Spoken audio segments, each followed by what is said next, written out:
Rockhead. Rockhead's got a personal hit. He's got a personal thing he had to go home for tonight and be back tomorrow. I mean, I know, first day in pads. I mean, you can see some of the younger guys getting the full gear on. They get a little antsy and get a little hyped up early, don't they? They do. And like I say, they've never been through the grind like they've had to go through the last going on 5 days now. So they'll be fine. I mean, they went in there. You still saw some good things. You still saw some young guys make some plays, and we'll come out tomorrow and put them in some situations, scrimmage situations, see how they react. Getting out in the weather. I know it's not a bad rain, but it does help. I mean, receivers have to get used to catching balls in the rain, stuff like that. It wasn't. It was nice. It was a good day. Get a little break without the sun and the heat with the rain. So it was all good.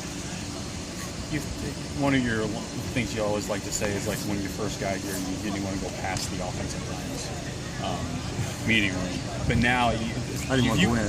I really didn't want to go around it. Right. Yeah, but now the way you talk about them, you talk about the toughness. You talk about how well they've done. What has it been overall that's made them kind of make that?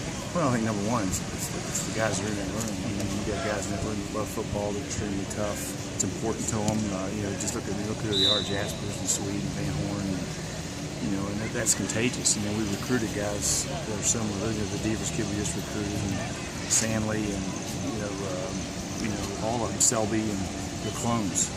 That's what offensive linemen are. Just extremely tough guys that love football. That get in the weight room. That's important to them. And of course, Alex Mirabal is the best offensive line coach I've ever been. Like I said, he's sure got a lot to do with that attitude and that way of playing. And with Jaspers, I mean, he leads the country in most snaps taken in a career. How much do you think that consistency helps the rest of the guys? Well, he's just, he's a leader up front there. And, the great thing is along with him, you've got, like I say, you've got Sweet, you've got Van Horn and Cheese, and you've got some guys in there that have the same similar mindset and attitude that he does. But he's a catalyst. He's the guy all that group looks up to, and he's like the coach on the field with him. And you watch him out there, he coaches as much as Alex does. So he's a tremendous player and a great kid, and it's why you see what life is all about. Good. Thanks, guys.